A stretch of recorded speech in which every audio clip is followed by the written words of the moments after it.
न जाने कितने पुलिस के लोग इस आंदोलन में शहीद हुए। उसके बाद जो लेबरों को अधिकार मिले थे, मजदूरों को अधिकार, इन भारतीय जनता पार्टी के लोगों ने कोरोना की आड़ में उन कानूनों को भी ऐसा कर दिया है कि अब लेबर के पक्ष में वो कानून नहीं है। तो सोचिए, आड़ में क्या नहीं कर सकते ये लोग। इन्होंने छिप करके हमारे तमाम मजदूरों को जो कई सौ वर्षों के संघर्ष के बाद जो अधिकार मिले थे, जो उन अधिकारों को छीनने भी काम किया है। इसलिए इनसे सावधान रह करके इन भारतीय जनता पार्टी को हटाने का काम करना।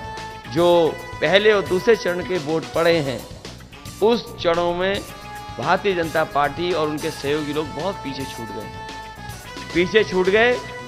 इसीलिए उन्होंने अपना 400 पार का नारा बदल दिया। न केवल नारा बदला है, बल्कि उनके भाषणों में आप देखो क्या भाषा का इस्तेमाल हो रहा है। जो भाषा बोली जा रही है वो लोकतंत्र में कोई स्वीकार नहीं कर सकता। सपा प्रमुख अखिलेश यादव ने नरेंद्र मोदी के साथ साथ मायावती को भी लिया आ रहे हाथ। बसपा प्रमुख भानु कुमारी मायावती ने आकाश आनंद को नेशनल कोऑर्डिनेटर के पद से हटाया और अपना उत्तराधिकारी भी। एक भी सीट नहीं आ रही।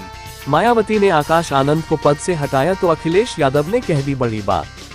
बहुजन समाज पार्टी की राष्ट्रीय अध्यक्ष मायावती ने मंगलवार को एक बड़ा ऐलान किया। उन्होंने पार्टी के राष्ट्रीय समन्वयक आकाश आनंद को राजनीति वारिस के पद से हटा दिया है। बहुजन समाज पार्टी की राष्ट्रीय अध्यक्ष मायावती ने मंगलवार को एक बड़ा ऐलान किया। उन्होंने पार्टी के राष्ट्रीय समन्वयक आकाश आनंद को राजनीति वारिस के पद से हटा दिया है, साथ ही उन्हें अपरिपक्व करार दिया है। बसपा प्रमुख के इस फैसले पर अब अखिलेश यादव ने अपनी प्रतिक्रिया दी है। उन्होंने मायावती के फैसले को बसपा का आंतरिक मामला करार दिया है, लेकिन सपा प्रमुख ने बसपा में हो रहे फेरबदल को लेकर क्या वजह है उसका जिक्र किया। उनका दावा है कि लोकसभा चुनाव में मायावती को एक भी सीट नहीं मिलने वाली है।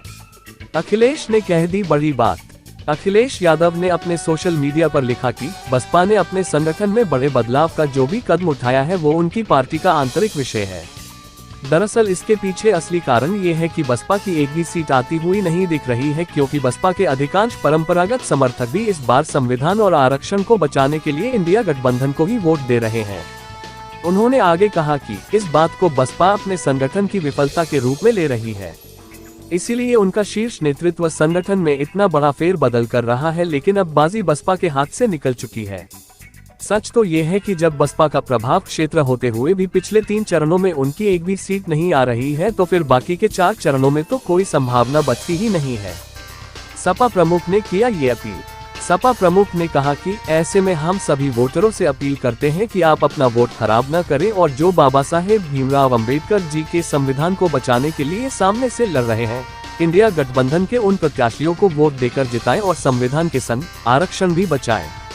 इसीलिए आग्रह है कि संविधान, आरक्षण और अपना मान सम्मान बचाना है तो अपना वोट सपा को दे या जहां इंडिया गठबंधन का प्रत्याशी हो वहां डालकर संविधान और आरक्षण विरोधी भाजपा को हराएं। अखिलेश यादव के इस बयान से आप लोग कितना सहमत हैं, कमेंट में बताएं।